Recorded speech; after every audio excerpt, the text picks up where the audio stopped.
Coming to you live from Browns headquarters in Berea, Ohio, this is Cleveland Browns Daily on 850 ESPN Cleveland. Here are your hosts, Beau Bishop and Nathan Zegura. Hey, you guys there? Yep. Yes. All right, great. You guys good? Relatively. Relatively? All right. Well, you guys are up.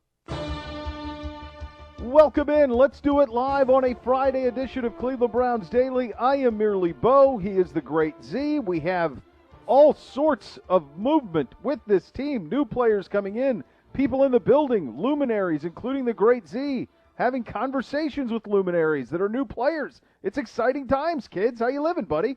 I'm doing well. I got to tell you, I'm fired up, and I'm very, very proud on this March Madness to be able to bring you guys some Browns madness from Berea. And I got to sit down with both Takk McKinley and John Johnson III and have exclusive one-on-one interviews with them that we will bring you today on CBD. I know a lot of you probably heard some of the things in the pressers, but these were really good. And I was, you go into these situations, you know a little bit about the guys, the player, watch some tape on them, you have a sense of, what everybody else is saying, etc. But when you get to talk to somebody, you really get a sense of who they are. And John Johnson, I'll tell you just right off the gate, is going to be beloved here. So much energy, so likable, so just he is exactly, what you want as a leader. It's no surprise after talking to him that he was the captain for the number one defense in the NFL last year. It is no surprise whatsoever that he was the one calling the plays for the Rams defense. And so, he just feels like a leader, confident, ready to go. Takk McKinley's a guy who was real quick. Yeah. Can I ask you something real quick on Johnson? Please. Before we get into Takk. I saw this going around this morning after his presser, and it's high praise because the person that they're referring to as somebody that is beloved and we view as the heartbeat. But I saw somebody on Twitter, I wish I could give proper credit, but that he almost sounded like the Jarvis Landry type of human, like that he carried that type of energy to him. That's heaping incredible praise because we know what Jarvis brings to the table just from a personality standpoint, a talent standpoint, from a leadership standpoint. When you were in the room with him, it's one thing to do it in a Zoom, but you were in the room with him, right? Or was this via Zoom? It was still Zoom, but I did get a chance. Just the two of you. Just the two of us, and I did get a chance to see just him after the interview. I ran into him in the hall, and he's like, "You were in the building the whole time?" I was like, "Yeah, I know. These are the rules that we were dealing with." Is that fair? Is that a fair connection to make? Is that too much praise? Is that fair based on your experience? I would call him. I think it is fair. I think there were a lot of similarities in there, just very much quiet confidence. I would say he would be the more polished version, if that makes sense to you. Jarvis has that real grit about him. And John Johnson, I wouldn't say he has that grit about him, but obviously he plays with that style, and he's a tenacious tackler and all of those things. So that's not meant to say that they're just slightly different in their presentation. I would say, like Jarvis might be a little bit of the uncut gem that is still a diamond, whereas John Johnson is polished, energetic. He's going to be a media star if that's at any point what he wants to do. But definitely a guy. Right, very good. I just was curious. You feel like is a leader. That you had that one-on-one. Yeah. Yeah. Oh, definitely a power about him. A power about him. Yeah. Yep. Okay. Very good. Sorry to interrupt. No, not at all. And then with Takk, you have a guy who was a first-round pick. You have a guy who had 13 sacks in his first 2 years in the league. You have a guy who, in week one of last year, had 6 quarterback hits on Russell Wilson in a half in that game against the Seahawks. That was the game when Russ, had 3 incompletions or whatever it ended up being. But the one guy that was getting after him was Takk McKinley in that game. And then it was all kind of taken away from him. And what I found is he's a guy that, had some type of a nebulous, what you'd call, reputation about him around. I found a guy that had been had the fire reignited in him. I found somebody who, openly, and we'll hear the whole interview, and I think this is the kind of story that, lots of times we see football players on the field and we judge them based on how they perform for our team. And sometimes it's easy to forget that these guys are also human beings too, and that, we all probably had missteps in our 20s that we were fortunate were not necessarily front page news, right? And I think in the case of Tech, brother. Yeah, in the case of Tech, you had a guy that thought it was easy, thought everything was guaranteed, thought everything was, I'm a first-round pick, I'm coming in the league, I'm successful, like that's what it is. And I found this interview to be as smooth and as energetic and as exciting and polished and ready and premier as John Johnson was. Tech was somebody that was speaking from, I was here, I thought I was going to be here, up high, and, now I've been a little low. The game was away from me. I realize it's not taken for granted. I realize, he's got a son that changed his life, and, we talked about the fact, what he went through in his upbringing without a father present, and how just being able to push his son on a swing means so much to him. And I felt like you got a sense of the guy. And when you know a player's personal life on some level, and you know their personal struggles, that's something we all can relate to. We all have crises of confidence. I think some of the best interviews that we've done, you and I together in this forum, have been with guys who, Greg Robinson comes to mind, who was down and had a redemption story. And obviously, certainly things now, he's looking for another redemption story. But just knowing the human element of it, when you see Tech McKinley, you're going to see a baller. Like, there's no doubt. When you watch his stuff, he can play at a high level. He could end up being an absolute steal. But as he said, it's on me. It's on me. And I think hearing his story, which we'll play at the bottom of this hour in our exclusive one-on-one, I think it's going to make Browns fans really not just like what he can do for the Browns, but you're going to be pulling for him. You're going to be pulling for Tech McKinley, the man. You're going to be pulling for Tech McKinley and his son. And that's how I came away from it. Like, I am firmly a Tech McKinley supporter and really want to see him succeed for a variety of reasons. But I'm talking from the personal level. John Johnson, he's going to be a success. Like you talk to him, you're like, oh, yeah. We as an organization and as a fan base and as a city, we have a real ability to wrap our arms around you and bring you in. Yep. Like, we're very welcoming and very supportive. And if there is a redemptive story of Tech McKinley, I can absolutely see it playing out here. Yep. There is a structure to this organization now. There is a matter-of-fact way of going about the business with the organization. There's a respectability about the organization. There are good human beings in the positions of power here that if you were going to get the best out of somebody, this would be a place to do it.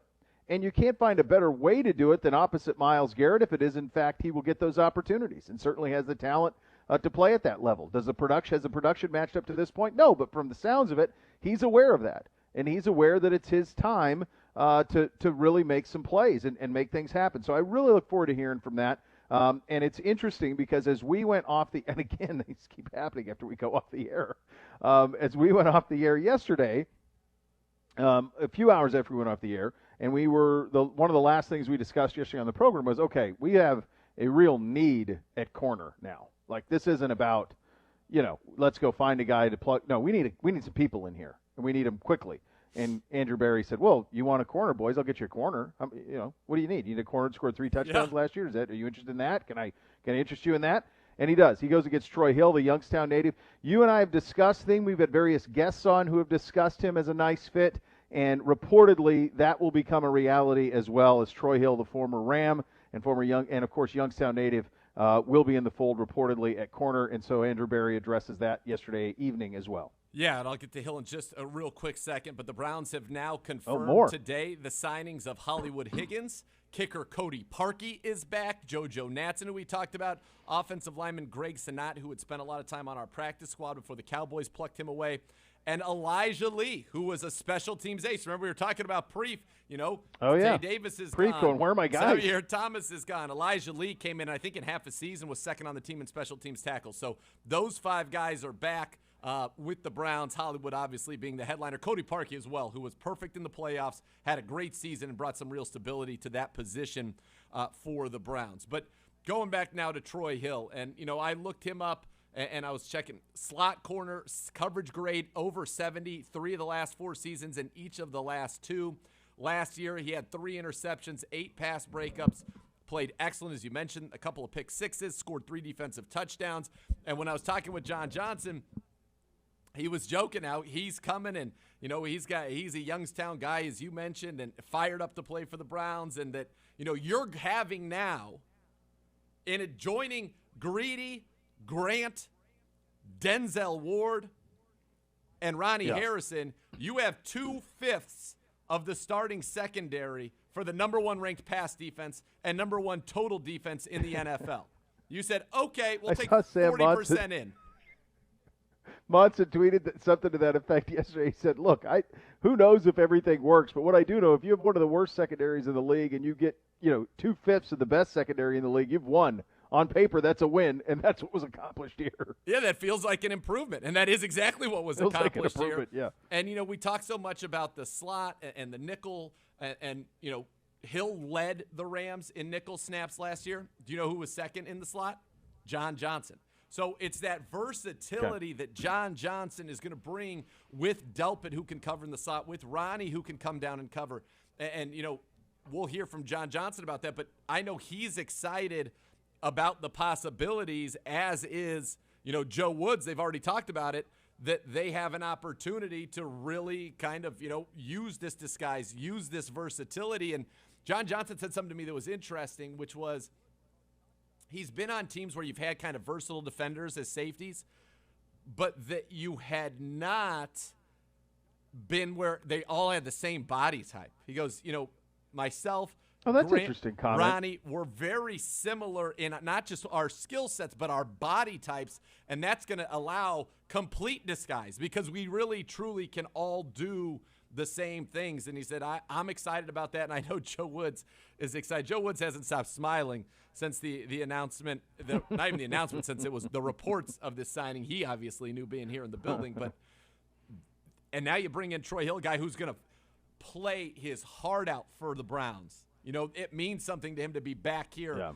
in Ohio. And like you said, you get 2/5 of the number 1 pass defense in the NFL. And as John Johnson said, I had Aaron Donald, I had Jalen Ramsey and me, and now we've got Myles Garrett and Denzel Ward. And guess what? Troy Hill's still going to be here, and you got even more talent on the back end.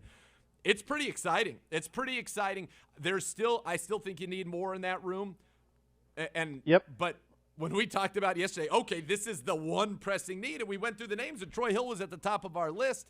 We're talking about Hill and Brian Poole and K'Wan Williams. Dory Jackson. There are still excellent slot corners out there. Addressed. Oh, yeah. Addressed. Yep. And so now you got MJ Stewart, and Hill can play inside, outside, kind of like Kevin Johnson. You got MJ Stewart inside, outside versatility. Rob Jackson, maybe A.J. Green takes a step. Wouldn't surprise me at all still to see them go there in the draft. And now the real question that on my mind is, and I'm going to say this, you can all write this down. I believe Takk McKinley's going to Sharpie or pencil? Number 2. Sharpie. Number 2 pencil or Sharpie? Sharpie. Wow. No eraser. No eraser. I think Takk McKinley's going to ball out. I really do. I just define it.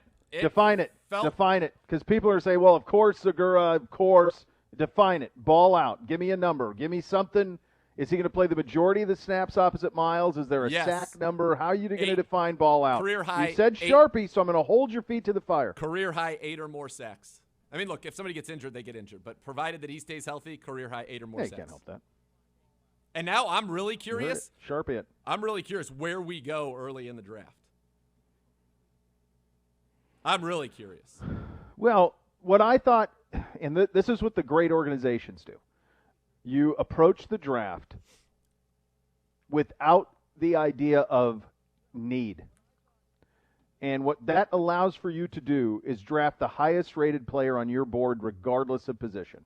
That's what it allows you to do. In order to do that for us this year, we had to sign, and we're on our path, we had to sign one corner, and we could add another, but certainly Hill in the mix, that addresses that. Now you don't say, all right, we got to draft a corner at 26. You don't have to now. You've got 3 of them. And there's a lot of faith that Greedy's going to be okay. And everything's looking great on that front. So now you don't have to at 26. Takk McKinley is believed in here. It means that you don't necessarily have to take a defensive end at 26. So now what happens is, because you have filled these needs in free agency, to the extent that you want at the end, no, probably not. Probably not to the extent that you want at the end. But you're a long way down the path. And what that allows for you to do at 26 is, let's say a defensive tackle falls. who's a stud, take him. Let's say, and it allows you to be open-minded in your draft. It allows you not to be pigeonholed. And my belief, based on what's happened in the last 48 hours here, is that the Browns will not be pigeonholed at 26. A year ago, we said it's tackle. Yep. We're taking a tackle. It's which one? And safety. This allows for an open – right. You knew it. Tackle, safety. It was going to be that order. That's why we spent all the time on Tosunos and Delpit, and why we spent all the time on tackles, because we knew that was going to go. I think that and we're not done. I mean, there's still got a lot of talent out there that can be added to this team in free agency, and I think a lot of these one-year deals are going to start to come in. And you're going to see some guys on getting some real good players on bargain basement deals here. But I think what this allows for is it allows for Andrew Berry to have a blank slate at 26 and in the second round. And that's how you build great teams. That's how you do it. La tabla rasa. That's what are the blank slate. Exactly. That's what you're looking for, and I think you've got that. So if we're just to kind of set the scene real quickly, we defensively right now, here's what I feel like you're rolling out there. Snap one. As of today, with no further additions, okay? Miles, Sheldon, Billings. Whoa. Adam Schefter, just right now, the Browns signed former Colts linebacker Anthony Walker. Okay. 1 year, $3.5 million. And so this is, let me just Trotter retweeted. I just want to double-check the check mark on Schefter. Yep, it's Schefter. So there you go. Former Colts linebacker Anthony Walker signing a 1 year, $3.5 million deal with the Browns. So that's happening right now, reportedly from Adam Schefter. So let's go ahead and talk about this now. To me, this makes it feel, and it's perfect, great timing, excellent jumping. Let's go. Okay, we'll go through the defensive room by room. We're just two big bees flying by the seat of our pants, by the seat Coach. of our pants. Okay, so you're rolling out starting lineup up front. Myles Garrett, as of today, Myles Garrett, Sheldon Richardson, Andrew Billings, Tack McKinley. Your top backups out wide, Porter Gustin, you've got Curtis Weaver here. I still think there's another veteran that can go into that room. Okay? Yep. Inside, your top backup, Jordan Elliott. You need another body in that room, wherever that comes from. Linebackers now. I think your linebacking core set. I think you're done. Anthony Walker, who just signed. Malcolm Smith, who's back. Those are your vets. Phillips, Taki, Mack Wilson, Elijah Lee's back, special teams guy. That's your 6 linebackers. Yep. Okay? And I would imagine in certain situations you're going to be out there with Walker and Jacob Phillips, Walker and Malcolm Smith, Jacob Phillips and Taki, Walker. I don't know how it's going to be. Walker to me is more of your lot of two versatility down. A lot of versatility. And I wonder, now here's something interesting. Jeff. Is he the B.J. Goodson? Yes. Is he the B.J. Goodson role? Yes, right. but Jacob Phillips could take that role. But 1 year, 3.5 is not a bad deal for Walker based on the reports. But you've got 6 linebackers now. So to me, the notion – you wouldn't pass up if Micah Parsons falls down there. Maybe you say I'm doing it anyway, but it is certainly not. Where does David Collins fit in? Do you see him more as an edge rusher? Is he a hybrid guy? Is he just that good that you want him? Again, I don't know, but the notion that you need to draft early an off-ball linebacker, I don't know that exists anymore for this season. Agreed. Corners: Denzel, Greedy, Troy Hill. Those are your starters. Top backup right now is M.J. Stewart. You probably want somebody else in that room. Does that come from an early draft pick? Maybe. I think that's on the table. And then your safeties, we got our trio and Sheldrick. I mean, plus Moffitt and Benton. I mean, we're pretty good at that position. Real good, in fact. So. Yeah, I'm thinking of this now, and you're looking at, just as you went through that, I'm looking at, you need a defense. You need to add another defensive end. You need to add a defensive tackle, probably, definitely. And you need to add a corner. But none of it is – but you could roll out right now who you have and be demonstratively better defensively, demonstratively better than you were a year ago. And you still have an opportunity to improve this dramatically, but you're set. And this is what – I think this is how brilliant Andrew Berry is. Be set by the end of the week, and he's set. Yep. He can roll a team out. He doesn't even need – you want to be set before you draft, and that's where you are. It's pretty remarkable how quickly – as well he did this. So you think about coming in, you got John Johnson's the headliner and Troy Hill. 2/5, as we said, of the best secondary in the NFL, number one pass defense in the NFL, number one overall defense. Walker kind of replaces B.J. Goodson. Malcolm Smith's here. Elijah Lee's back, and you've got your three young guys at linebacker. Tack McKinley, I'm telling you, I said Sharpie, and I felt. And can't take it back. I can't You listen. I said don't Sharpie. want to take it back. I'm not even trying Locked to. in. I'm not even I pretending. know. I'm Locked diving in. in like Greg Louganis. For those of you who are old enough to remember, Just perfect. going right off the platform, no splash, Flawless. the triple No Lindy. splash. Just bubbles. That's right. I just felt it felt special to me. Baco, come over to the mic. Press your button. Make sure the light's You're on, Baco, before you talk. You're on. Make sure your light's on. Baco was here Yeah. in the room with me while filming Yep. me interviewing Tack. And I was just saying, Baco, like, it felt, and we're going to play it coming up here at the bottom of this hour, but it felt special to me. It felt like this was a guy who we know is immensely talented, who is looking for his redemption. I think the line he said to me that I'll remember is, I don't have any other choice. Like, this is my chance, and I'm going to take advantage of it. Yep. I don't know, Baco, you were the other one in the room. Did it feel like, would you be willing right now? I said, I'm writing in Sharpie. He's going to have a monster year. Sharpie. I'd say so. I mean, his demeanor was he wants to show that he wants to be here. He even brought up that Cleveland was, one of the first places that he came to on his visits. Coming out of college, yeah. One of his first pre-draft visits, 30 visits, was with the Browns in 2000. He said it's amazing how it comes full circle. It's awesome. But, boy, I'm real pretty quick, fired from a up. news standpoint, in addition, there's a lot of stuff happening here on a Friday. This from Juju Smith-Schuster, of course, in our division, tweeting out, "This is my home. They're going to need a wrecking ball to take me out of this place. Pittsburgh, I love you. Let's go." So it looks like he's staying. Juju Smith-Schuster will stay in Pittsburgh. So that's some transactional stuff within the division. The Bengals doing a lot of things right now. So there's a lot going on in the AFC North here today. But certainly, this has been a furious 24 hours for Andrew Berry. Yes. And that is the big takeaway when you think about what's happened here. Cody Parkey back, which we glossed over a little bit, but that's big. Huge. You get him back. He was great at the end of the season. The idea that you don't have to worry about, extra points, and he was just wonderful at that. You add Anthony Walker now at linebacker, who visited, and now that is reportedly going to be the case. And then the other thing happening, of course, is Troy Hill, the nickel corner from the Rams, who's got 3 defensive touchdowns last year. That happening yesterday as well. Go ahead, Z. Yeah, Charles Robinson, who we've had on the show from Yahoo, said, quote, "Browns have signed the linebacker they wanted, albeit to a short-term deal, landing the Colts' Anthony Walker. Big leader and tackling machine. Indianapolis was sorry to lose him after he became less of a scheme fit. He'll have a big role in Cleveland." And so there's competition now. We're talking about limited snaps, and I think you got some real competition in Jacob Phillips, Taki, who progressed, Mack, to get run, because there are going to be times when there might only be one linebacker on the field in this defense. So that's an interesting one. But what stood out to me is the Browns have signed the linebacker they wanted. That this was, again, our target. We get the guy that we want. And Anthony Walker, when he's saying on a shorter deal, that means they liked him. Anthony Walker says, I have a chance to ball in this defense. And linebackers in a Joe Wood-style defense in the past have. Fred Warner, for example, comes to mind with the Niners, that style where he could play very well and look to potentially cash in. But that's – so they get the guy that they want there. They got who they wanted in the secondary. They've got who they wanted up front. They tried to get McKinley off of waivers 3 times. They tried to trade for him last year as well.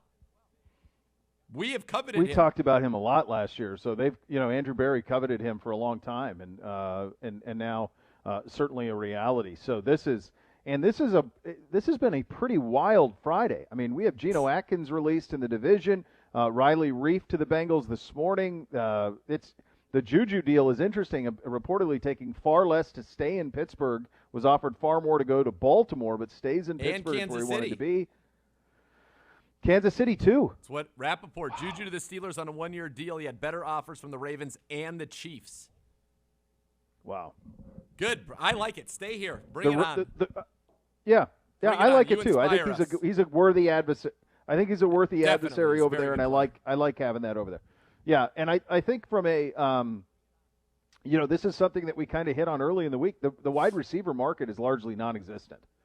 It's a non-existent market for these guys. So Galladay still looking for a team. The higher-end guys. Will Fuller, who we talked about yesterday, goes to Miami late yesterday evening on a pretty bargain basement deal, I thought. So you can get players, and now this is also that time, and we talked about this.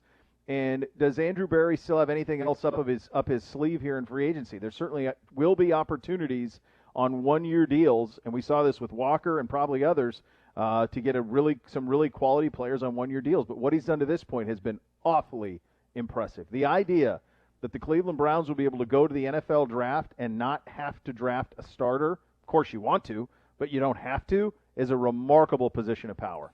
Absolutely. Charles Robinson following up on that linebacker tweet about Anthony Walker, saying there still may be additional defensive line help on the way if the right player deal presents another short-term upside opportunity for Cleveland. Just a tremendous job, again, by Andrew Berry and this team. I think they've done a remarkable job, and as you pointed out, we're in such a good spot. Now, Galladay, Ravens reportedly interested in him in this division, a little bit of an arms race, obviously. My question and I wonder for Juju, it's like, could I go to Baltimore? Yes. Are they good? Sure, of course they are. I think for a wide receiver, knowing that the market is depressed and knowing that maybe next year's draft class isn't as good, the salary cap will be up, I want to cash in again as a wide receiver after a one-year deal. Is the Baltimore offense really the offense you want to play in? What's your numbers upside in that offense? No, it's a fantastic point. I think Kansas City would have been awfully appealing for him, and Kansas City went hard for him and Trent Williams and didn't get either one. I think that's interesting. I think Kansas City would have had a high upside for him, but he loves Pittsburgh, and it's great. Again, this division, if Burrow can come back healthy, we'll be right back. It'll be the NFC West and us, the two toughest divisions in football. I could see three teams from this division making the playoffs again. But of all of them, I like where we are most. I love that we're running it back. Same staff, same offense. And Andrew Berry has added some people to this defense that are some really, really good pieces. Those are your OBM Hot Topics. Ohio Business Machine Preferred Comp Provider, your Cleveland Browns, of all the X's and O's for your office. You can call 216-485-2000 or visit ohiobusinessmachines.com. Coming up next, Nathan's exclusive one-on-one interview with Tack McKinley. That is coming up next. You listen to Cleveland Browns Daily on 850 ESPN Cleveland.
I know.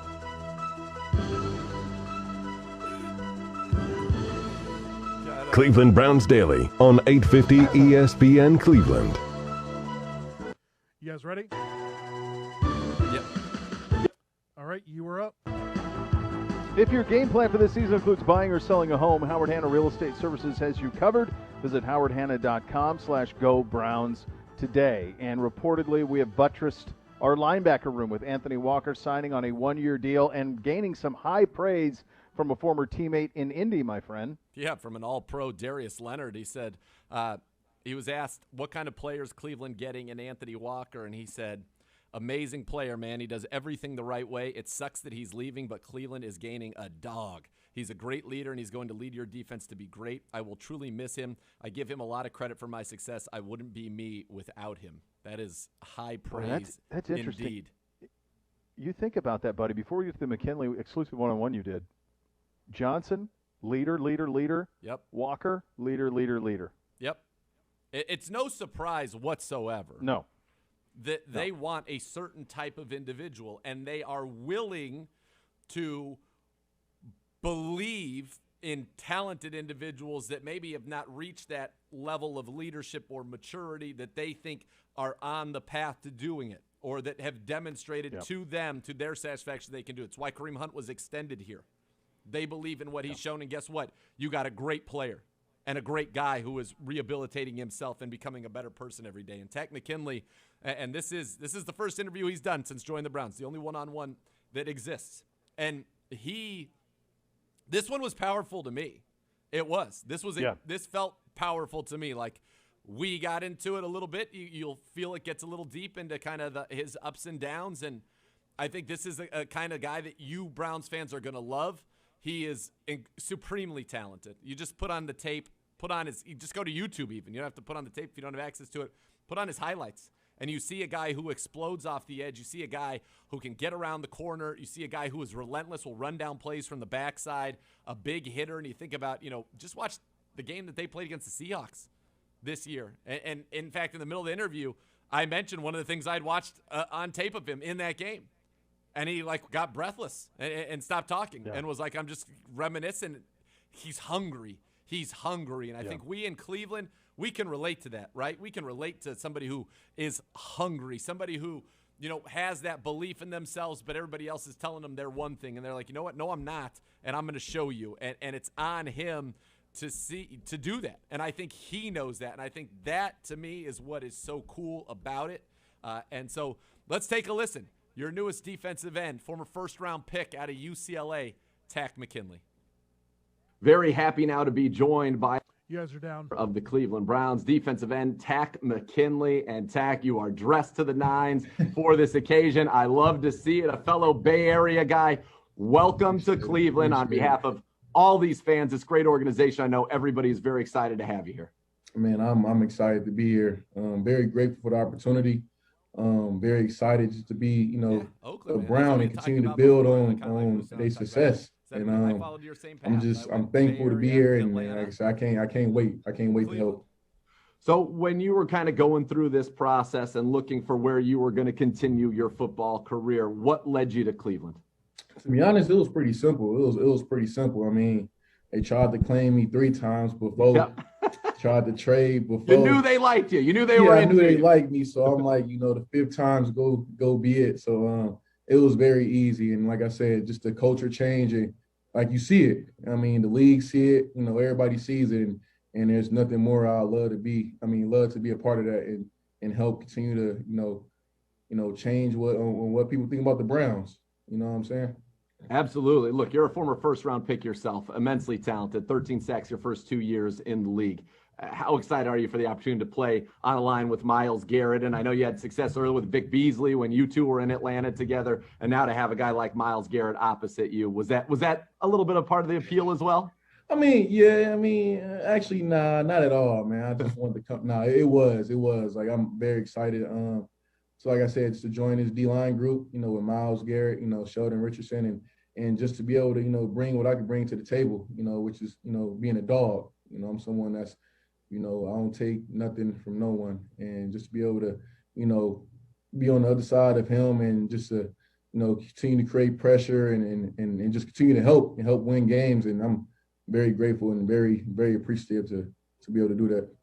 Well, I can tell you, in the dog pound, they like guys that are dogs, and that's what they're about here in Cleveland. And I'll tell you, from watching your tape, you can see your ability to get around the edge. You can see that bull rush that you have as well. But what jumped out to me is that you don't quit. I saw you chase down numerous plays from the backside, be committed in the run game. Is that something that you really like to embody and bring kind of just that, that relentlessness to the field? Yeah, always, man. Like it's you gotta work to be able to rush to get the passer. You know what I'm saying? And it starts with stopping the run. Like, you got to earn the right to get to passer, and if you don't stop the run, then you won't have no opportunities at all. But yeah, I'm all about getting to the ball.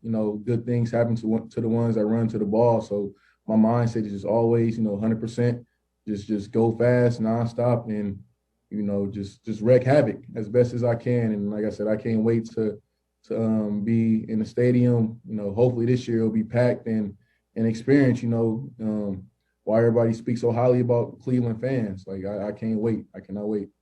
I don't know if you've seen any of the reaction on social media, but I think you probably, if you did, you got a sense of just how passionate these fans are about this team and people thrilled to have you here. Yeah, I bet. I'm not on social media right now. I'm just focusing on, my training and being a good father, you know what I'm saying? But, you guys be able to see me come this season. I can't wait, though. I can't wait. Absolutely. You mentioned right there, focus on being a good father, and that's probably the greatest gift. How has that changed you? It changed me a lot. I didn't have a father growing up, so for me to be able to do things, with my son that I never had, like simple things like just pushing him on the swings or just stuff like that right there, it means the world to me. And like I said, I've been trying to improve my game, and I'm also trying to improve, being a better father. And is that something that you got a sense of from this organization that they appreciated? Because, you look at the guys they bring in here, Kevin Stefanski, Andrew Berry, they talk about all the time, smart, tough, accountable, but they want not just great football players, they want great people. And I think it's an organization that is a part of the culture. And you mentioned you can feel that culture. Is that something you felt in your discussions with Andrew Berry and Kevin Stefanski? Yeah. I call him Coach Ski. But we had a real good talk, and he's a huge family guy. He told me, his kids or whatnot, and how he was disappointed, with this COVID and everything going on, how he couldn't, bring them into the building or whatnot. And hopefully this year, that could change. I'd love for my son to, experience Cleveland, meet, some other kids or whatnot. And just like I said, I'm just very grateful for the opportunity just to be here. And I'm very ready to get to work. Like, just ready. I feel that from you, and I think that's what's so exciting. And look, when you come in, you have an opportunity, a real opportunity to be a part of not only a team that is very good, but for yourself and for your family's future. Coming in here on what I would call is, I'm a betting on myself with the deal that you signed here to come in for a year. How exciting is that opportunity? Know that it's in front of you, right? You have a chance in this Cleveland Browns organization to do something very special from a team standpoint, but also from an individual standpoint as well. Yeah, no, like I said, I'm very excited. I mean, the opportunity is amazing. I mean, good defense, great offense, and just to be able to, come in and to be able to, like I said, it's there for me. It is there for me. Like, there's no opportunity that's like, this is the best opportunity. And I'm excited. I'm like I said, I am very excited. I'm just, I can't wait. The way last season went for me was very disappointing. Just because I know how much work I put in. I mean, how much sacrifice that I did or whatnot, and I seen flashes of what I could be when I lock in. And like I said, that Seattle game, the first game of the season, had like 6 QB hits in the first half. So it's like I was able to see what I could be when my mind is right, and my mind is right now. So now it's all about, just staying consistent, keep working hard, and when it's time to put on them pads, I need to let everybody know what I can do. Yeah, I remember I watched that. There was one, I think Russ tried to do a keeper back to your side, and you were not having it. That discipline you showed and just that acceleration right there. Yeah, my fault. I'm just having some flashbacks. I mean, so like I said, I've been without football for a long time. I know. Dealing with this injury or whatnot. So, just thinking, what could have been last year, but that's over with now. I got a new start, a new opportunity, and that's what I wanted. And I'm glad it's with the Cleveland Browns. Do you feel like that time kind of, not necessarily refuel, not say that to imply that you needed it, but did it almost kind of reignite your passion for this game? No, it did. It did for sure. It really let me know like this league is it's not a promise. You know what I'm saying? It's a privilege to be in the NFL. And I couldn't tell you that, when I first got into the league in 2017, I wouldn't be telling you that. I took it for granted, and that's something I'll never do. As long as I'm in this league, it's take it for granted. So whenever I'm out there on that field, it's go hard as I can, because once again, like, this league is not promised, it's not guaranteed, it's not no attack, you're going to be here for the next 5 years, or that's not happening. You gotta perform if you're going to be in this league, and it's time for me to perform. Yeah, and I know that you can perform. You have done it in this league, and that's got to be exciting, because it is a league, though, that is a meritocracy. If you do perform, you will be rewarded for that performance. That is big facts. So for me, it's just, just be consistent. I know that's what everybody wants from me. I know that's what Atlanta wanted from me. It didn't work how they wanted or how I wanted, but it's all about being consistent. I may have games where I have, like I said, 6 QB hits in one half. Then there may be games where, I might have 2 QB hits. Nah, I need to, my standard is my standard. And if I can do 6 QB hits in one half, I can do it every game. You know what I'm saying? So for me, it's just all about being consistent. And I can't wait, to, even just talk to Miles and see, because he maybe look at the quarterback different from how I look at getting to the quarterback. You know what I'm saying? So I can't wait to hear and talk to him and see, what does he see? You know what I'm saying? Like, what do you think when you getting off that ball or whatnot? Because it may be different from what I think, and clearly his way has been getting the job done. So tell me the secret, bro. Like, tell me. But no, I'm excited to be here and to be able to work with a group of guys and that's hard workers and just want to keep winning. Yeah, absolutely. And I'm sure you've got a chance to talk with your defensive coordinator, Joe Woods. I know he was excited to have you here. And this is you're going to be aggressive up front. That's kind of the staple of this defense, and try as often as you can, get home with 4. And that's a big responsibility. But when you do that, it makes for a defense that is that's pretty much impenetrable. Exactly. I mean, getting wide nines and in your track stance and go get the quarterback. And you guys there? I'm excited to get to work and prove it to myself. That Okay. So we got about a minute left. We're going to be coming back. The way that we had you wrap up the interview, we'll just come back with a brief recap or something. Throw it to break, and we'll be all good. Team, they love these players. What's something, though, that you want the fans of the Cleveland Browns to know about you? If they can know anything, you said this is the most important thing to know about Takk McKinley, what would it be? Wow. That is a very, very, very good question. And I say one thing that you guys should know about me is that I love to dance.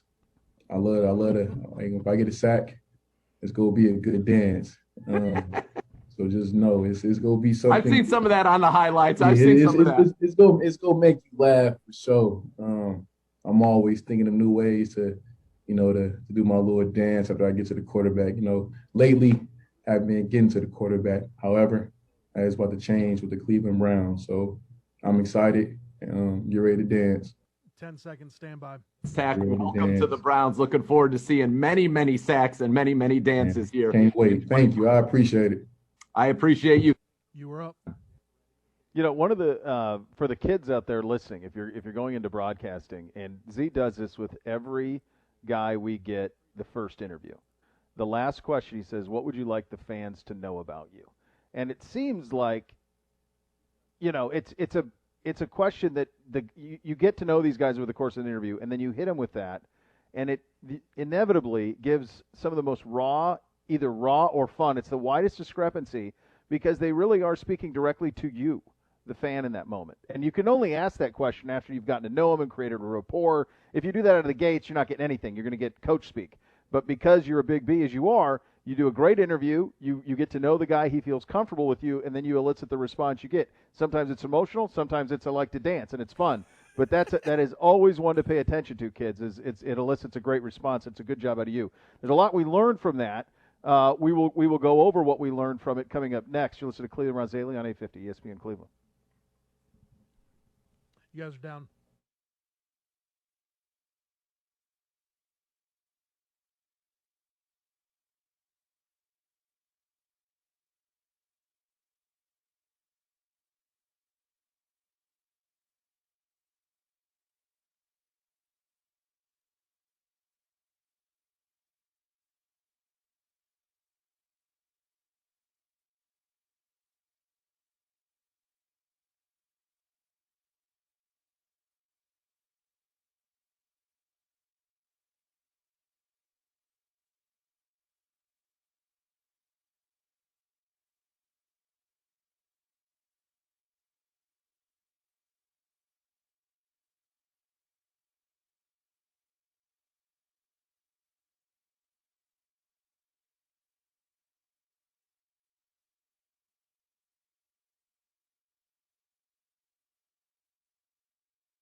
Cleveland Browns Daily on 850 ESPN Cleveland. You guys ready? Yep. You are up. Are you on the injured list? We can help get you back in the game. Call 1-800-ELK-OHIO today for a free case review. Elk & Elk is a proud partner of your Cleveland Browns. Well, I will tell you what. when you listen to that interview you did with Tack, you understand it's so easy to root for the man. It's so easy to root for the man. It is what is amazing is when you hear him speak, it's hard to imagine how there was ever any sort of disconnect anywhere. Like, he seems like someone who is very present, known exactly who he is, very determined, very focused. You know, sometimes a child changes that. It can. That'll get you to focus in a hurry. But I'll tell you what, he's got a fan in me. I'm rooting for him, man. I think and the ceiling on him is so high. There was a lot to like about that. I came away really impressed. Yeah, that's why I told you, give me a Sharpie. I'll write it down. I came away very impressed by him and the hunger that he has, the passion that he has. It's sometimes, you know, it's one thing if all he were saying was, you know, I'm very hungry and I want, you know, I'm going to do better and all of those things. Yeah. That's one thing. But when it comes with an acknowledgement of the personal responsibility and I would call, you know, what he would say, look, I took it for granted. I couldn't have told you in 2017, you know, how valuable this was, how much this meant to me, how that it isn't just guaranteed. It's not just given to me. It's not just going to be handed to me. And so when you couple that kind of experience, the up, the down, you couple that with as well, you know, the personal accountability, smart, tough, accountable. The accountability is a part of that. I didn't do what I had to do to be the player that I truly want to be or that I'm capable of. And I didn't do that. I have learned from that. And now, as he knows, it's on him. I mean, we talked for a good 5 minutes after this interview. And, you know, he said, look, I have no other choice, right? My back's up against the wall. I had everything lined up to really take off. And now I've got to do this for myself. I've got to do this for my son. And I am rooting for him. And I think Takk McKinley really has the chance to put together a very nice, productive season. And, boy, how great would that be? Because if he does, it would mean great things for the Browns, and it also would mean great things for him personally. And after that brief interaction, it's a short time, but, you know, I feel like I got to know him. I feel like we got into some deep things, and he is somebody that I'm definitely rooting for. There's no doubt. I'm rooting for him, and I want to see it. I want to see him have that success because it's going to be great for him, and it's going to be great for the Browns. It's good to be wanted, and I think it resonated with him how much this organization has tried to acquire him. I think that is very apparent in the interview. The other part of this, and this is why when we talked about this signing earlier in the week, when it was reportedly a signing before he was in the building, he said, look, this is a lottery ticket for us. It is for him too, but it's a lottery ticket for us in the standpoint of this is a first-round pick. If you hit on this, and if it clicks, and it sounds like he's going to give you everything he can to make it click, if it does, you have stumbled into a long-term running mate for Miles. He's a young man. Yep. This isn't, you know, as good as OV was last year. Like OV, there was a limited time of that was going to be able to be in play. Adrian Claiborne, there was a limited amount of time that was going to be able to play. They were in the back nine of their careers. This guy is not. Takk is not.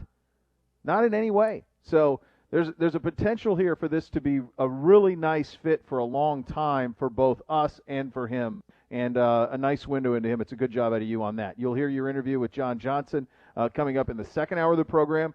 It has obviously been a very busy day in the National Football League. At the top of the hour, we'll run through everything that has happened, including reportedly the signing of Anthony Walker here in the praise that is getting around the league from his former teammates. We will get that to you, tell you where we are in free agency coming up at the top of the hour. You listen to Cleveland Browns Daily on 850 ESPN Cleveland. You guys are down. We're stacking.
Cleveland Browns Daily on 850 ESPN Cleveland. Pretty remarkable. You guys ready? Yep. All right, you are up. All right, second hour here on a Friday edition of the program. Beau Bishop here for my great friends at Weather Seal Home Services. Need a roof replacement? Would you like to replace your roof for the last time? That's the benefit of choosing metal roof technology from Weather Seal. Metal roof technology, materials, styles, colors have improved significantly, making them beautiful, nearly indestructible, and with Weather Seal, affordable. Plus, with new metal roof from Weather Seal, it includes a 6-inch gutter upgrade and up to 7 years of zero-interest financing. That's right, 7 years, zero interest. Get your new roof today. Call my guys, 877-351-SEAL, or visit WeatherSealHomeservices.com. About an hour from now, the Buckeyes open up NCAA tournament play against Oral Roberts. You can hear that right here on 850 ESPN Cleveland. We have had a busy 24 hours here with the Cleveland Browns, to say the least. When we went off the air yesterday, we said, boy, we probably ought to get ourselves a corner, and we need to do it in a hurry, and maybe two of them. Well, we did it. Andrew Berry got it done. We did nothing. Andrew Berry did a lot. He got Troy Hill in the mix, reportedly, the former Youngstown native. Had a great season last year with the Rams, including 3 defensive touchdowns, so he is in the mix. The cornerback situation is sorted out. As we started the show today, Anthony Walker reportedly in the mix at linebacker for the Browns. We knew that he was here on a visit yesterday, reportedly, and now that deal looks like it could be done as well. And so now you take a look at this defense, Z, and you say to yourself, okay, I think we're good to go here. You want to add a couple more, but if you got to play a game, you got a pretty dang good defense to run out there. You do, and now that you look at last year, it was all about making these moves that solidified your offense. Well, now we knew we needed to solidify some things on defense, and let's go ahead and look at it. We've got 2 new starters on the defensive line. We've got what I would call 1, maybe even 2 new starters at linebacker, right, now that Walker's in for Goodson, and you never know if Jacob Phillips ascends to being more of a starter. But anyway, your secondary is going to have from day 1, 1, 2, 3, 5 new starters. If you were calling, I think we almost have 6 starting DBs, which is going to be interesting. And that's going to be, I don't know how Joe Woods necessarily figures that all out and the playing time there, but Miles, Sheldon, Denzel, those are the starters that are guaranteed to be back from a year ago. Starting again. Week 1 starters, week 1 starters. That's it, right? Am I missing anybody? No, I don't think you are. I'm just writing that. I was just going through this, and I just was like writing it on a piece of paper here. So last year, kind of where you're at. So last year, week 1, you would have had Miles and OV. Now we'll call it Miles and Tack. Inside would have been Sheldon and Larry. Now it'll be Sheldon and Billing. So two there. Linebacker week 1 would have been BJ Goodson, probably Taki.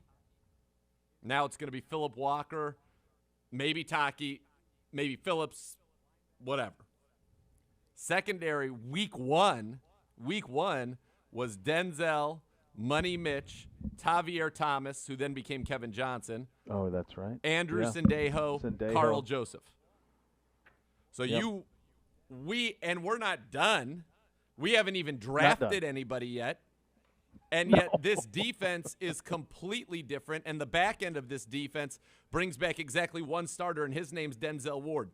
Now you add in 2/5 of the best secondary in the NFL a year ago. You add a full season and a full offseason of Ronnie Harrison, who showed himself to be a baller. You get Grant Delpit back, who's a second-round pick with first-round talent. You get Greedy Williams back, who's a second-round pick with first-round talent. You add in, as we talked about, Hill and John Johnson.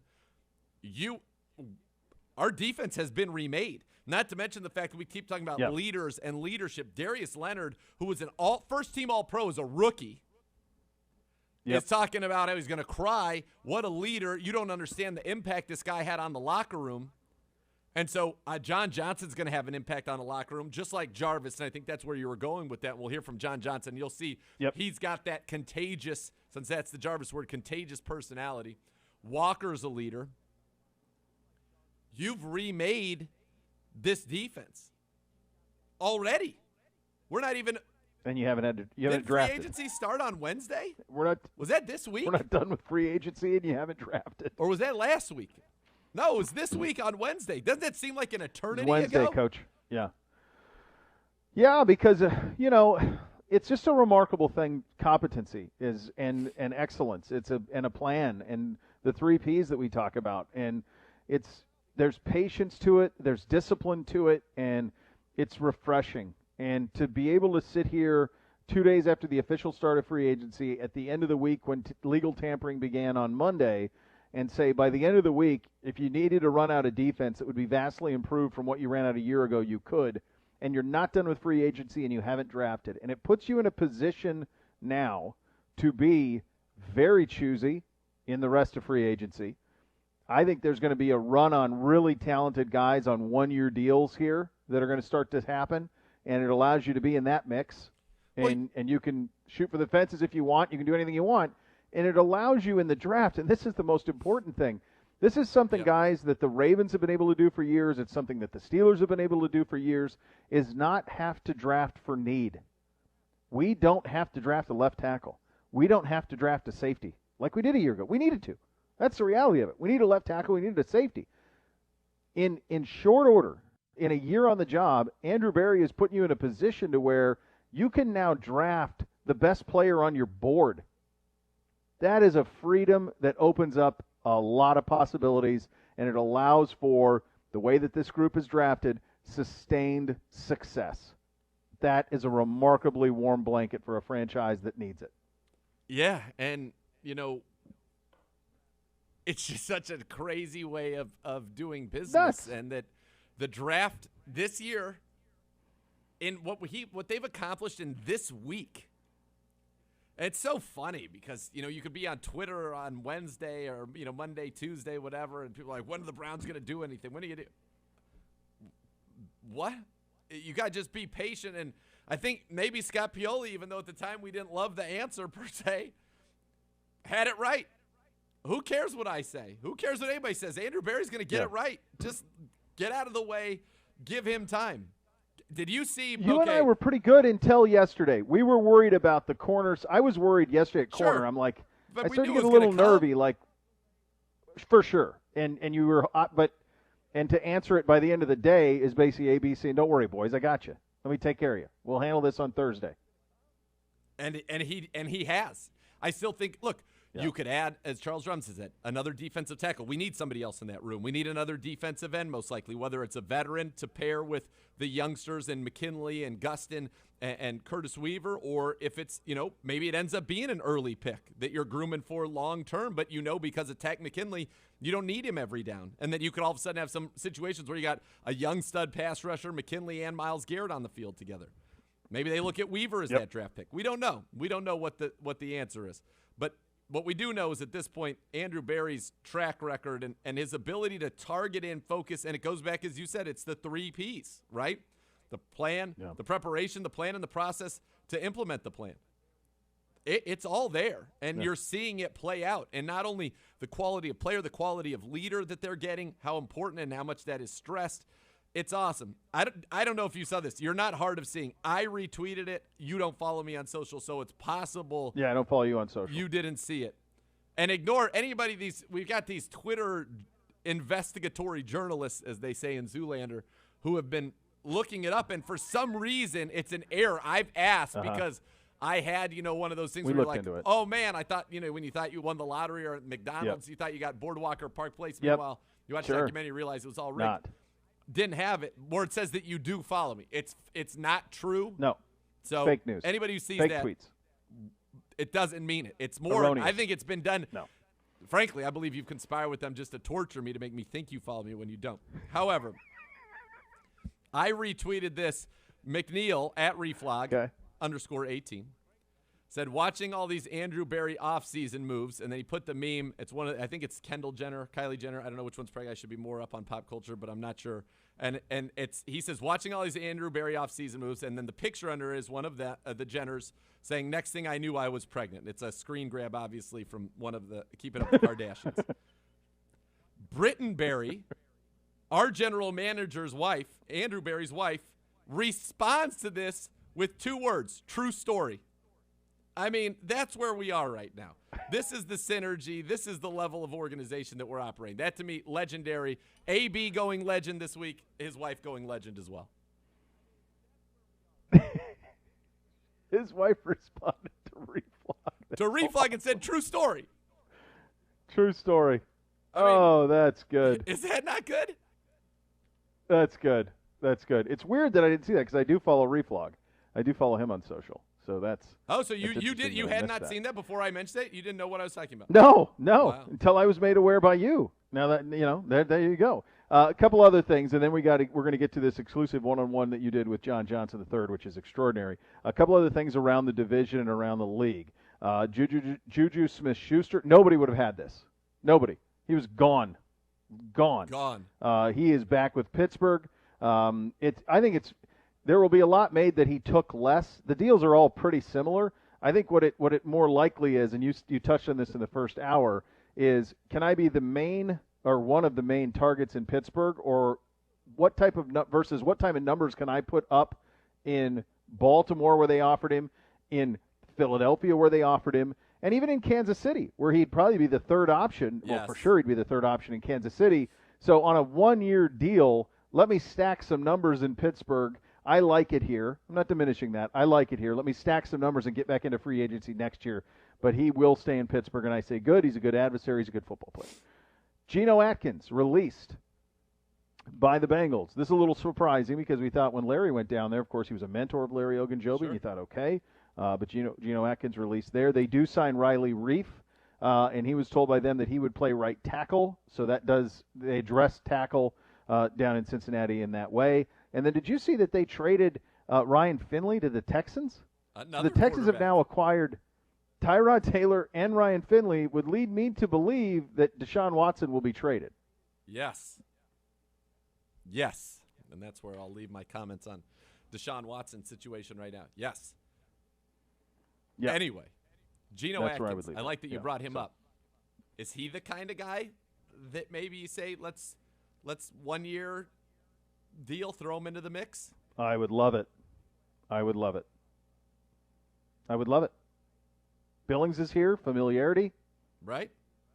He knows the division. Yep. What does he still have left in the tank? Could a motivated Geno Atkins, who's likely to be a gold jacket, I would think, is he somebody that makes some sense here? Yeah. That's the type of work you're going to be able to do now. And the other thing to remember, guys, is that everybody who's available now in free agency, and you know the names that are out there still, that list will grow likely in May. You will see other release guys in May. There will potentially be another dropping of guys in August. So you're in a position now where you can really target in on some people to come in on 1-year chase-it deals. And we've put ourselves in a position to be able to be one of the teams in the mix for that. So there's some exciting stuff on what has been a very, very interesting. Did we get to the Anthony Walker stuff? We talked about that briefly. Did you have the stuff from Darius Leonard? I know we talked about that in the first hour of the program. Did we get to that in this hour as well? Because it was pretty extraordinary. Yeah, and it's what he had to say about Anthony Walker. A series of tweets, and it started off. He first tweets Schefter's report that Walker is signing with the Browns. He says, "Well, I'm about to cry." Then he was asked what kind of player the Browns are getting. Amazing player, man. He does everything the right way. It sucks that he's leaving, but Cleveland is gaining a dog. He's a great leader, and he's going to lead your defense to be great. I will truly miss him. I give him a lot of credit for my success. I wouldn't be me without him. Then he says, crazy to see such an amazing person, leader, player, and a friend leave the locker room. Damn, 2 exclamation points. Kenny Moore tweets, quote tweet, in response to Darius Leonard, says, you'll never understand the effect a teammate can have on another. Darius Leonard retweets that with exclamation points. And then he says, if y'all actually understood the impact he has on a locker room, exclamation point. Right there, just locked in. He says only 3 linebackers last season tackled at least 105 tackles, 10 tackles for loss, 1 interception, and 1 sack. Luke Kuechly, Darius Leonard, Anthony Walker was the third.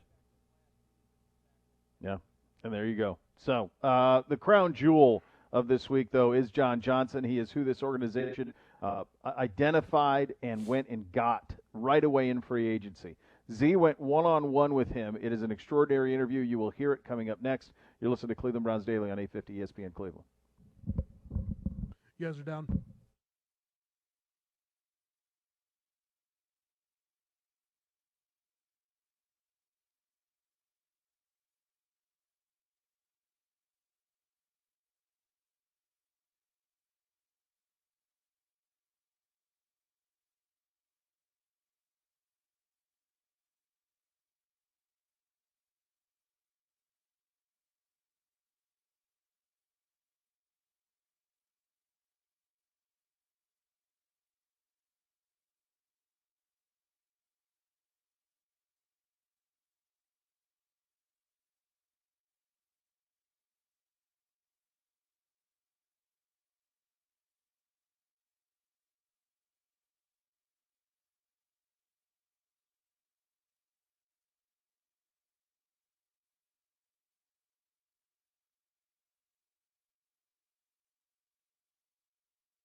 Cleveland Browns Daily on 850 ESPN Cleveland.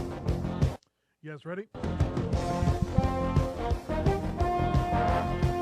I'm just going to talk to the John Johnson interview here, okay? Sounds good. Okay. You are up. Obsessing over something like football can be a problem. If you're obsessing over gambling, it can be downright dangerous. So do something.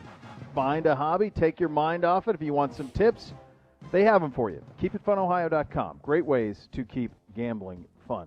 We heard Z's exclusive interview with Takk McKinley earlier in the show, and now his exclusive one-on-one with really the crown jewel of this class of free agents. It was John Johnson. Andrew Berry identified, said this is what we need. They got him. He's going to be special. And if you don't need to believe me on it, just have a listen to this interview Z did with John Johnson III. He is a special player, and we are so thankful he's a Cleveland Brown. It is my great pleasure. You guys are down. To you, the newest member of the Cleveland Browns safety, John. This is 13 minutes long. First of all, on behalf of all the Browns fans, and I'm sure you've seen the love on social media, it is a passionate bunch. Welcome to Cleveland. Oh, my gosh. Yeah, it's a passionate bunch. I'm happy to be here. The fans are, one of a kind. I got stopped in Cleveland, downtown Cleveland. I hadn't even been here 24 hours, and people recognize me. So I feel the love, and I just want to, give to the city what they give to me, and it'll be good. It is going to be a lot of fun. And let's just start with this journey for you. You come to the league with the Rams, third-round pick out of Boston College. become a starter in that rookie season, and then now you've been a mainstay, a staple on that defensive side. And you go to free agency, and it's rare a player of your talent gets the free agency. And I'm sure you had many, many suitors. What was it about the Cleveland Browns proposition that made you say, yep, I want to be a Cleveland Brown? Just the organization from top to bottom is just, you could just tell, you could get the vibe that they're moving in the right direction, that great things on the come. It's a great city. It's a great fit in this defense. You know, we got good young players, especially in the secondary, that can really play. And I just felt like it was the best fit. You know, I want to go to a team that, you know, we can win games immediately, a team that cares about their players, an organization that cares about their players. So it was a perfect fit, and it was a pretty simple decision to make. So when you come in the league, Wade Phillips is your defensive coordinator. And before he came to the Rams, he was in Denver. And when he was on that staff, Joe Woods was his secondary coach and then became the DC in Denver. Did that relationship at all factor in? Was that something you knew that what you were getting in Joe Woods because of your time with Wade? I'd say a little bit. I wouldn't say, you know, it was a factor in the decision, but once I made a decision, I said, okay, I know I'm in great hands. I know that I can call guys and see what Joe Woods wants to do with his defense. I can even call Wade. He had Aqib Talib out there, Justin Simmons, I went to Boston College with. So I'm definitely in good hands. I'm excited to work with him. I just had a meeting with him, and I could just tell, you know, we're going to do great things. So I'm excited. Yeah, and how was that meeting? Because when you have a defensive coordinator who really, you know, has been for his career a DB coach, he sends guys to the Pro Bowl every single year. That's kind of his resume. That's how he's gotten here. Is that something that's exciting for you as somebody who is a defensive back yourself? That's very exciting. You know, when you're building a defense, I feel like the secondary, most of the stuff falls on the secondary. You know, if a touchdown's given up, it's probably a safety bust or a coverage bust. So having a defensive coordinator who's calling the plays, that has been in that situation, has coached DBs, you know, is definitely helpful. So he put us in good situations to not only succeed individually, but as a team. So you were the captain for the Rams. This is the #1 defense in the NFL. It's the #1 pass defense in the NFL last year. What did that honor mean to you? Because Kevin Stefanski, when he saw, I'm sure you've seen his quote, but said, yeah, we're getting a great player, but we're getting a great person and leader. What did that mean to you when your teammates said, yeah, you are the captain of this team? Oh, it means the world, especially with any honor that you're voted on by your peers, you know, the guys that you go to work with every day, the guys that are in your shoes, that sit in the same seat as you, you know, vote you to be a leader of a team. It means the world. And I try to just, I've been telling everyone in this building, I'm going to be the same guy every day. And I think that goes a long way. It's natural for me to be a leader. I'm a vibrant energy guy that I can rub off on people. So it's definitely a big honor to be a captain. Hopefully I can do the same thing here. But if not, you know, I'm still going to be the same guy, and I'm going to bring it each and every single day. You know, a lot of times you see the guys with the green dot on their helmet, and a lot of times it's a Mike linebacker. For the Rams, it was you. And that is something that I think is pretty unique and pretty special, to be the play caller for the #1 ranked defense in the NFL. And hopefully you'll be involved here if that's the way they go. I don't even know if you guys have talked about that yet, but you know, what was that responsibility like? And what did you see through your own eyes, the benefits of having a safety do that for the defense?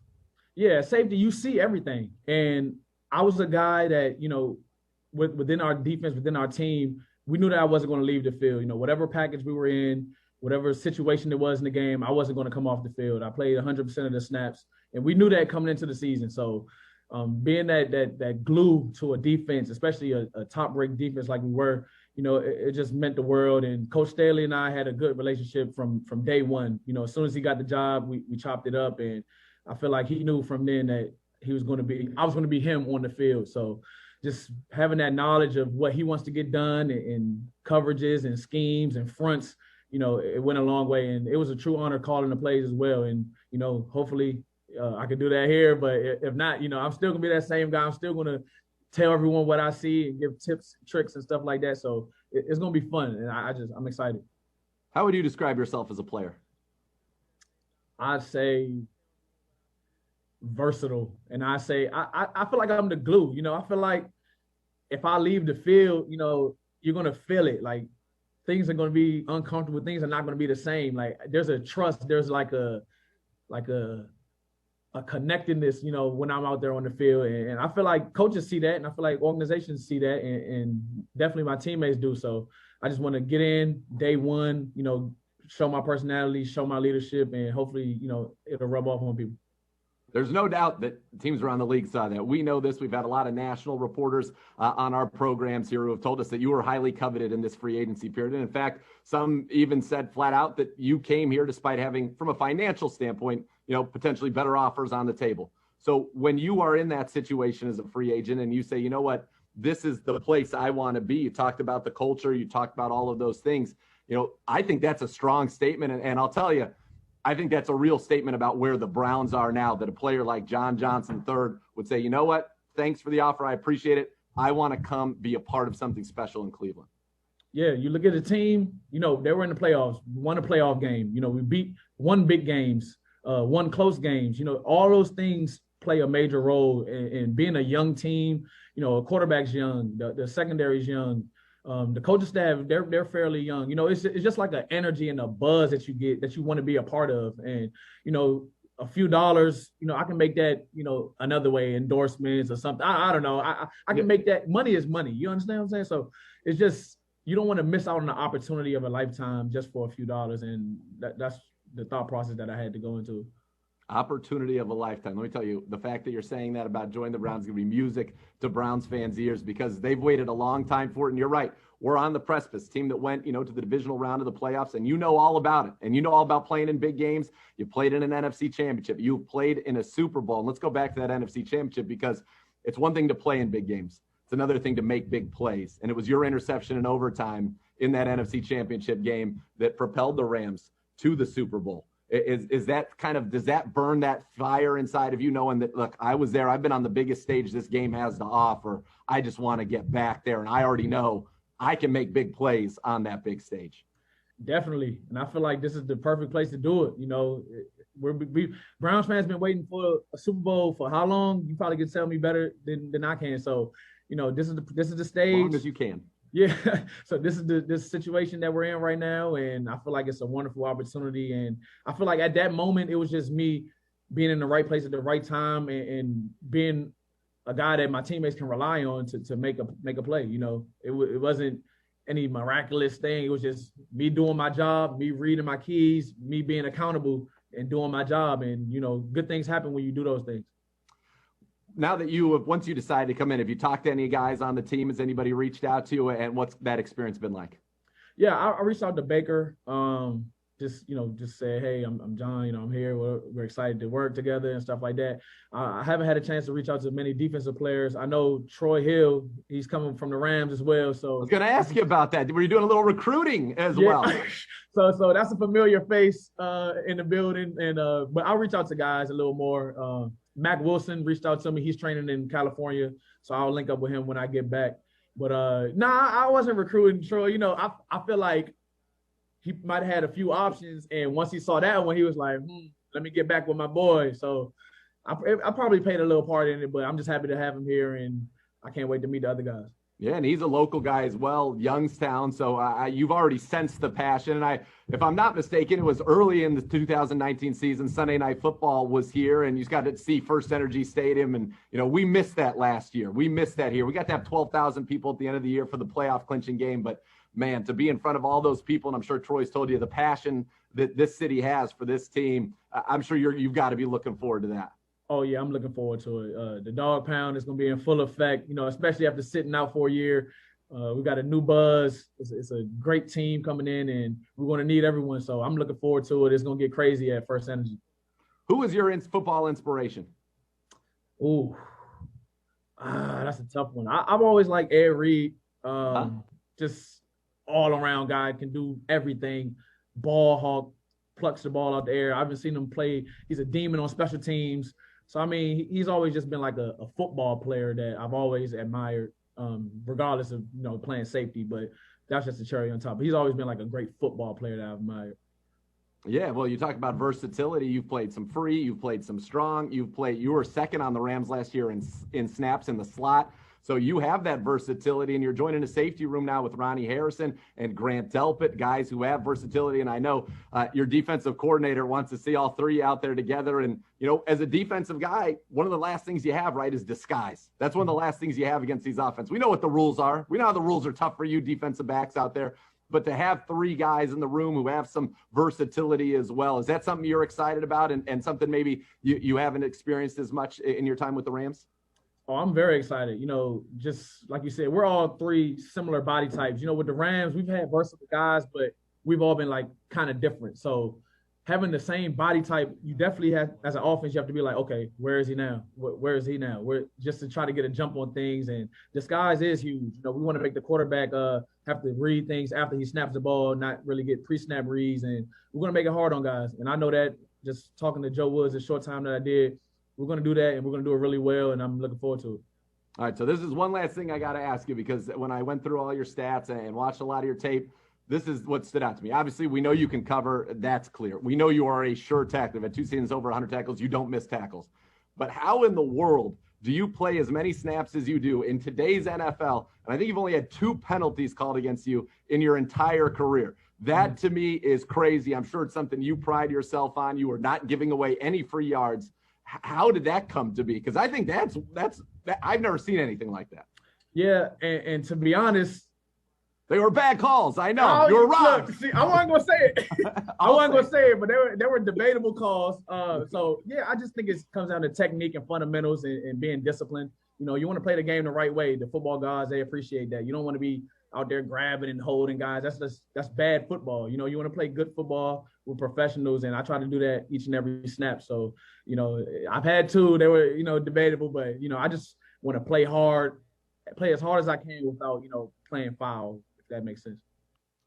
We got 1 minute. Pretty good job about it. Well, I can tell you, your energy is infectious. I can feel it right now coming through this Zoom screen. I very much look forward to meeting you in person, but I know Browns fans are fired up. I know this organization is excited to have you, and really just want to welcome you. You got the sun shining, which is nice. Now you're going to go back to California, but when you come back here, the weather will be even better for you and kind of help you acclimate. I know from BC, a little bit of cold weather. You're a BC, so you're okay with it, but just really excited to have you here and see what you can do, and really thrilled that, as you said earlier, the opportunity of a lifetime to be a Cleveland Brown and do something special. And I'll tell you what, there is no city in the world that will appreciate what you guys accomplish on the football field more than this one. Oh, yeah, it's an honor. Stand by 10 seconds. I'm just really, really excited to get to work and be a part of this organization. So I'm ready to go, and I appreciate the interview as well. You were up. All right, great stuff from Z there, and there's a lot to take in with that interview with John Johnson and some things we want to go over. We will do that coming up next. You're listening to Cleveland Browns Daily on 850 ESPN Cleveland. You're down.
Cleveland Browns Daily on 850 ESPN Cleveland.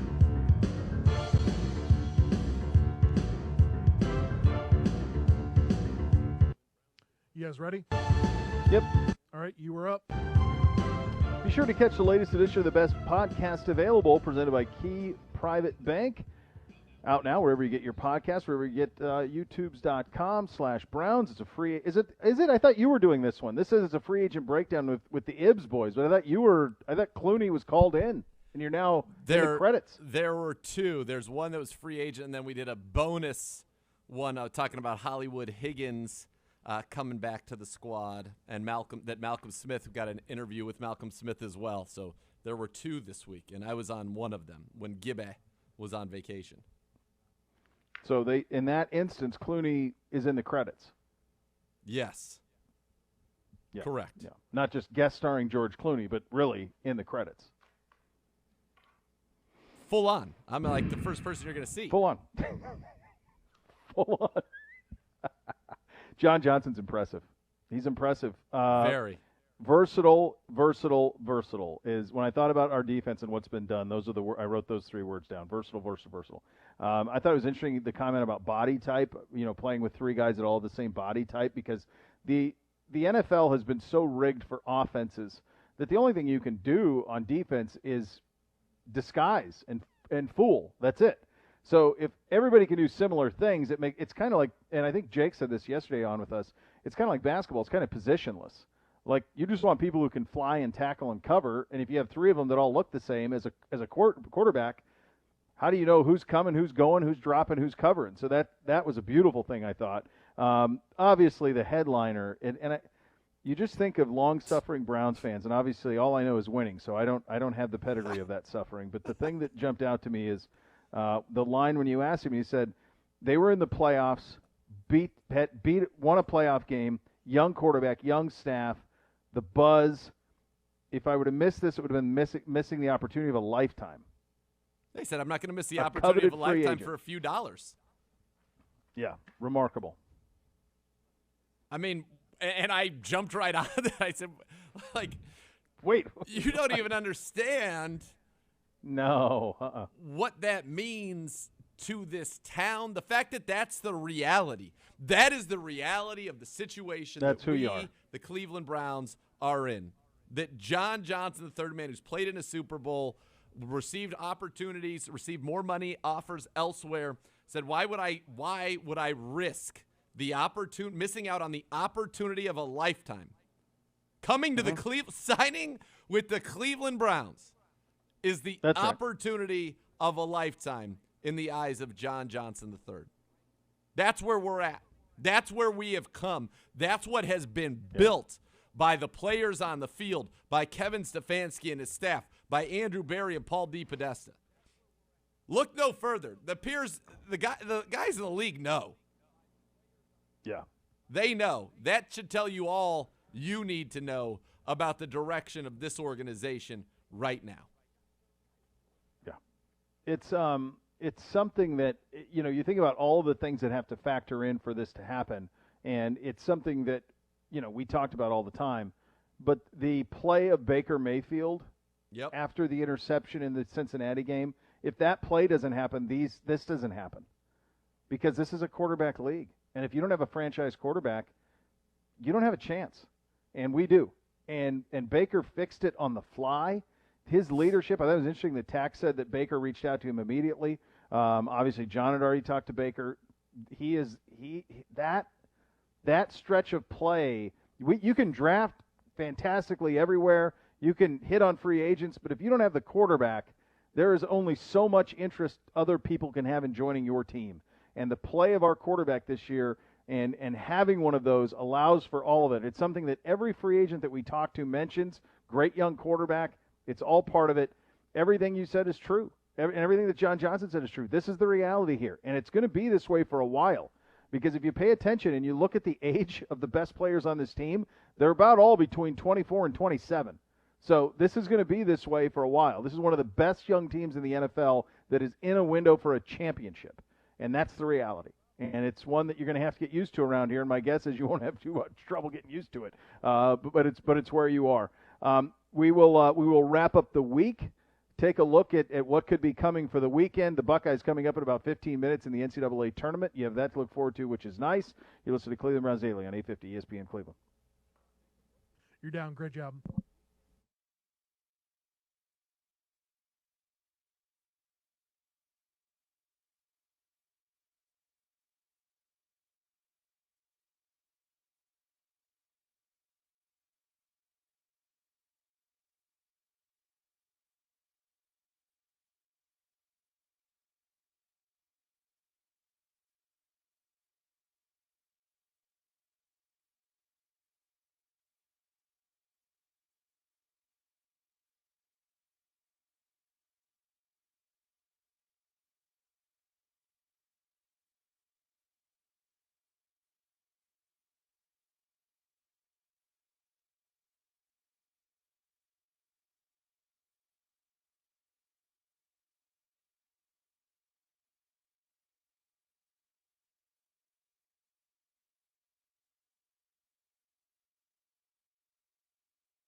Cleveland Browns Daily on 850 ESPN Cleveland.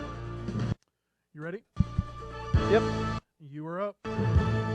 Ohio State and Oral Roberts coming up here at the top of the hour in the NCAA tournament. Should the Buckeyes win, they would likely take on Florida, who is in overtime up 4 on Virginia Tech. It has been a fun program with all of the activity.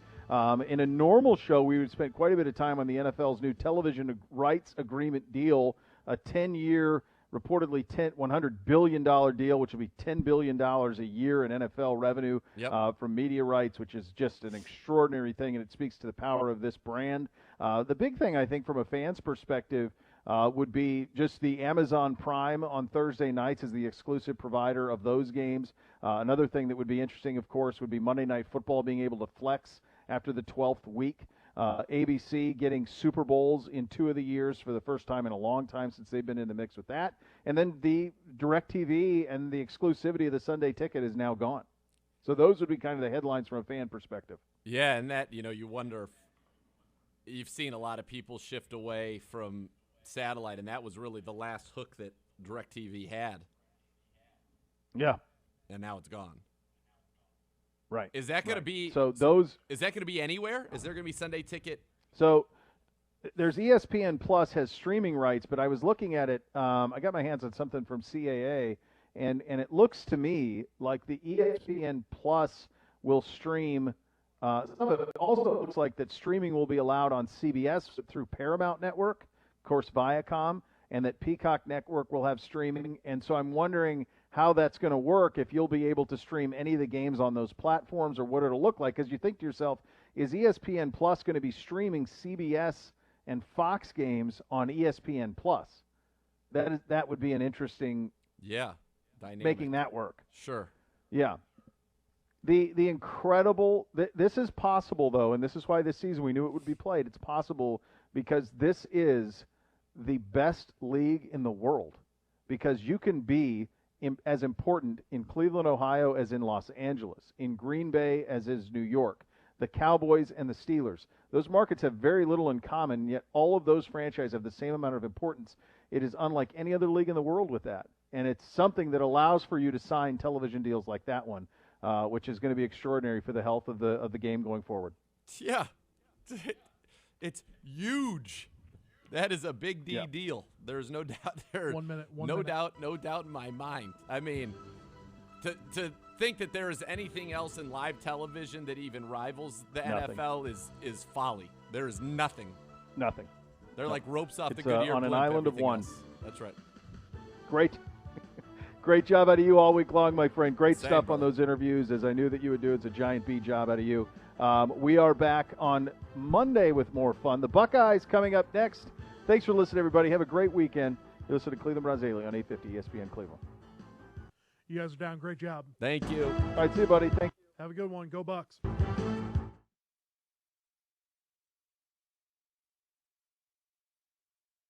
ESPN 850 WKNR.